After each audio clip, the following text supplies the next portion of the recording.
तो आज हम देखेंगे मोलैरिटी। मोलरता क्या होता है? मोलरता को देखिए दिखाते हैं कैपिटल एम से। मोलरता नॉर्मलता की तरह ही है। इसमें क्या लेते हैं, मास ऑफ सोल्यूट इन ग्राम बटे molar mass of solute into volume in litre. दिए गए विलेय का भार लेंगे ग्राम में, उसी विलेय का जो है मोलर मास लेंगे और वॉल्यूम लेंगे इन लीटर में। ठीक है। अगर इस वॉल्यूम को लीटर में लेके हम अगर ml में लेते हैं तो चूंकि ml में बदलने के लिए अगर दिया होगा यहाँ पर ml दिया होगा तो उसको लीटर में बदलने के लिए 1000 से भाग दिया जाएगा। और वही 1000 जो है अगर इसको ml में चेंज करना होगा, मान लीजिए यहाँ ml में वॉल्यूम दिया है उसको लीटर में चेंज करना होगा, सॉरी, तो 1000 से भाग देंगे तो वो चला जाएगा 1000 ऊपर। तो नया फार्मूला बन जाएगा m equal to W. W क्या है, मास ऑफ सोल्यूट, इनटू दिया गया जो वॉल्यूम ml में था उसको चेंज किया गया है लीटर में, तो 1000 से भाग दिया जाएगा और वो 1000 ऊपर आ जाएगा। तो W इंटू 1000, ये आपका है मोलर मास और ये क्या है, वॉल्यूम इन लीटर। कुछ और इम्पोर्टेंट टर्म होते हैं जिसमें मोलरिटी को हम लोग नापते हैं।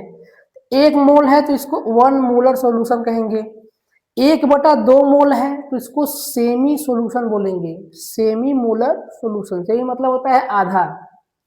1/10 मोलरिटी का है तो उसे डेसी मोलर बोलेंगे, अगर 1/100 का है तो उसे सेंटी बोलेंगे। तो इस तरह से जो है मोलरिटी को नापते हैं। इसको नोट कर लीजिए। इसके तुरंत बाद हम लोग देखते हैं क्वेश्चन इसी फार्मूले पर।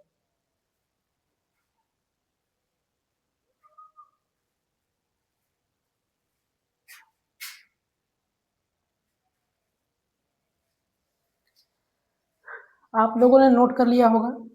चलिए इस पर क्वेश्चन देख लेते हैं।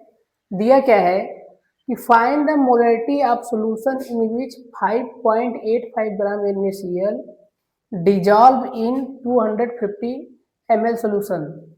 कह रहा है कि 5.85 ग्राम नमक को 250 ग्राम सॉल्यूशन में घोला गया है, तो उस सॉल्यूशन का जो है मोलरिटी ज्ञात कीजिए। अभी हम लोगों ने फार्मूला पढ़ा कि जो मोलरिटी था AM इक्वल टू क्या था, दिया गया ग्राम इंटू 1000 के बटे मोलर मास, जो मोलर मास था, इंटू क्या था, वॉल्यूम, और ये किसमें था, इन ml।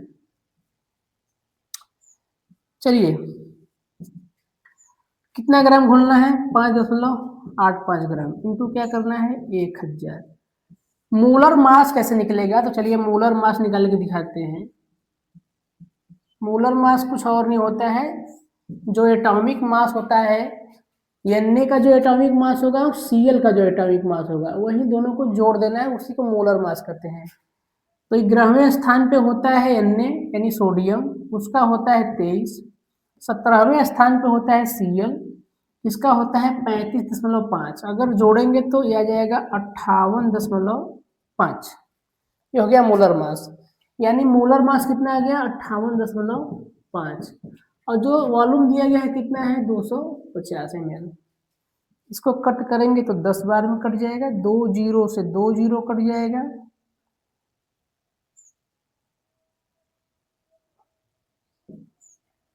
तो m इक्वल टू क्या निकलेगा, 10 के बटा 25, 2 के बटा आ जाएगा 5, ये 10.4 m, ये आ जाएगा आंसर।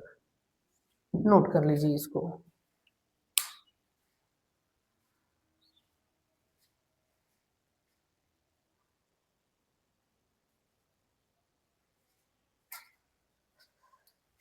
आप लोगों ने इसको नोट कर लिया होगा। अब देखते हैं सम इम्पोर्टेंट रिलेशन क्या है। जैसे कि कभी कभी मोलरिटी कुछ और रहता है तो उसमें सॉल्यूशन की मात्रा चेंज कर दे या मोल की मात्रा चेंज कर दे तो नया जो है मोलरिटी क्या हो जाएगा। तो यदि N1 मोल पर, N1 मोल सोल्यूट पर जो मोलरिटी होगी वो M1 हो और वॉल्यूम V1 हो, और फिर मोलों की संख्या बढ़ा दिया जाए या घटा दिया जाए, चेंज कर दिया जाए, तो बदल के क्या हो जाए, M1 से M2 हो जाए, उसका मोलरिटी और V1 वॉल्यूम से V2 हो जाए तो इनके दोनों के बीच में क्या रिलेशन होगा कि M1 V1 बटा N1 जो पहले था और फिर मिलाने के बाद या नंबर ऑफ सोल्यूट जो है मोल ऑफ सोल्यूट चेंज करने के बाद M2 V2 बाई N2 ये दोनों रिलेशन हो जाएगा। ये दूसरा रिलेशन क्या है कि यदि सेम अमाउंट में ही आपके सोल्यूट हो लेकिन उनका जो वॉल्यूम हो डिफरेंट हो, कहने का मतलब जो वॉल्यूम है पहले कुछ और रहे और फिर बाद में बदल के कुछ और कर दे तो वो उस कंडीशन में मोलरिटी बदल जाएगी, M1 से M2 हो जाएगी। क्या चेंज हो रहा है? वॉल्यूम चेंज हो रहा है। सेम कंपोनेंट है लेकिन उनको अलग अलग डिजोल्व किया गया है। मान लीजिए एक को 5 लीटर में डिजोल्व किया गया है, एक को 1 लीटर में डिजोल्व किया गया है, सोल्यूट सेम है। तो उस कंडीशन में वॉल्यूम चेंज हो रहा है तो मोलरिटी कितना चेंज हो जाएगा? तो वो होगा M1 V1 plus M2 V2 by V1 plus V2। सबसे ज्यादा इंपॉर्टेंट क्या है, नॉर्मलिटी और मोलरिटी में क्या संबंध होता है? तो नॉर्मलिटी जो होता है उसके बराबर होता है molarity into N factor. N factor क्या होता है? जो कंपाउंड दिया रहेगा, जैसे H2SO4 का एग्जांपल लगवाए थे तो H2SO4 इसमें एक हाइड्रोजन एक चार्ज देता है यानी एक इलेक्ट्रॉन त्यागता है, तो दो है तो दो त्याग देंगे और सल्फर दो एक्सेप्ट करेगा। तो इसकी एन फैक्टर, एन फैक्टर मतलब क्या है? बैलेंसी। इस कंपाउंड की जो बैलेंसी होगी वही कहलाता है एन फैक्टर। और इसका कितना आएगा? 2। जैसे वही नमक का हम लोगों ने क्वेश्चन लगाया NaCl, तो ये एक इलेक्ट्रॉन त्यागता है, ये एक लेता है, तो इसका जो एन फैक्टर आया तो कितना आ गया? 1 आ गया। तो नॉर्मलिटी बराबर मोलरिटी होगा इंटू उसी में बैलेंसी जो एन फैक्टर है उसी का मल्टीप्लाई कर देंगे तो ये निकल जाएगा आपका रिलेशन बिटवीन नॉर्मलिटी और मोलरिटी। ठीक है, इतना समझ में आया? नोट कर लीजिए इसको। इसके बाद देखेंगे फॉर्मेलिटी क्या होता है और फिर मोलैलिटी क्या होता है। कितना आज देख लेते हैं हम लोग।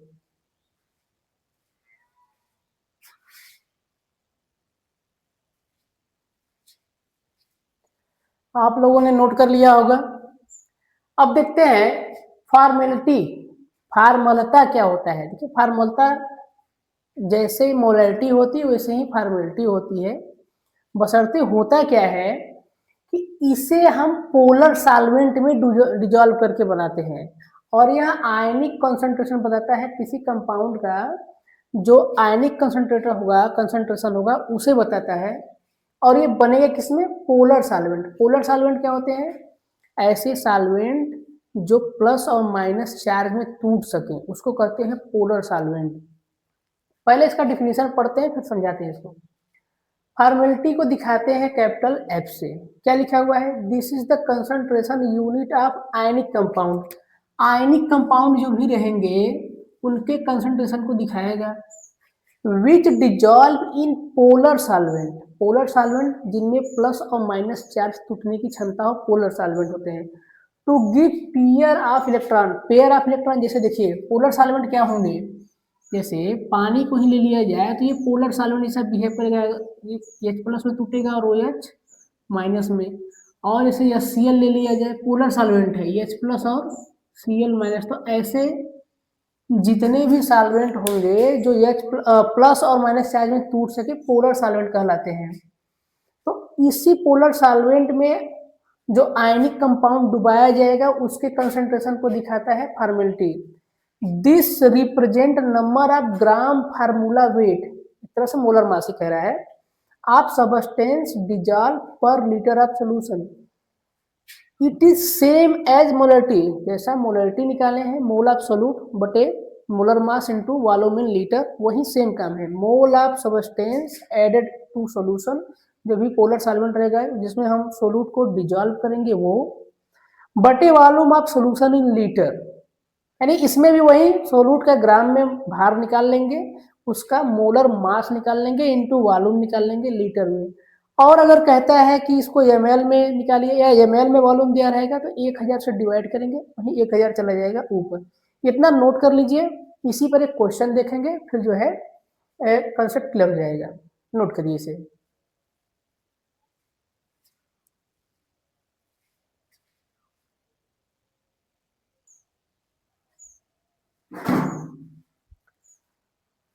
आई होप आप लोगों ने नोट कर लिया होगा।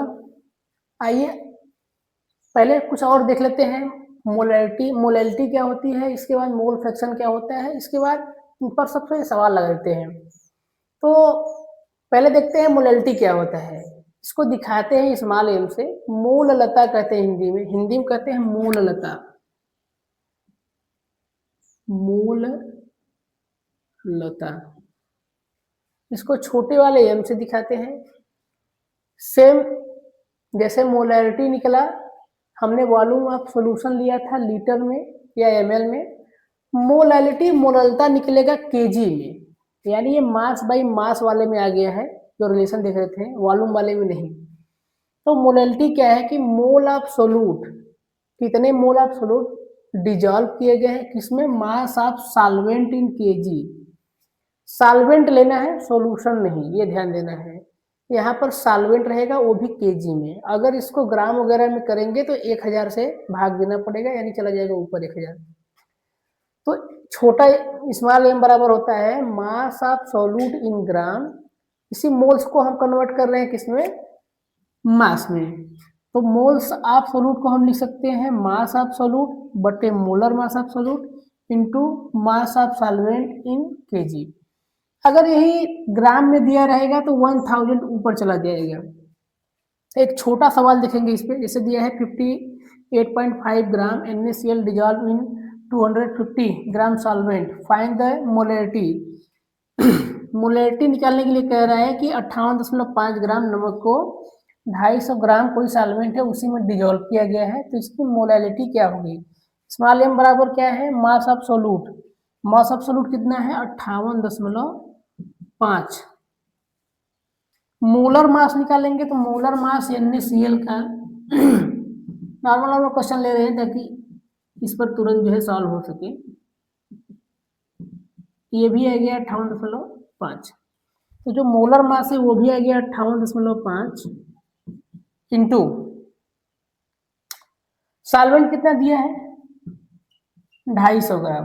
अब 250 ग्राम को अगर लीटर में बदलना है तो 1000 से भाग देंगे और यही 1000 चला जाएगा ऊपर। तो जो यम निकल के आएगा ये 58.5 बटे 58.5 इंटू 250 और ये आ गया 1000। तो ये इससे कट गया और इससे कट करेंगे तो जो स्मॉल यम निकल के आया वो 4 आ गया। ये आ गया आंसर। इसे नोट करिए। इसके बाद हम लोग देखेंगे अगला टॉपिक मोल फ्रैक्शन क्या होता है। मोल फ्रैक्शन देख लेंगे और उस पर एक क्वेश्चन देख लेंगे। नोट करिए।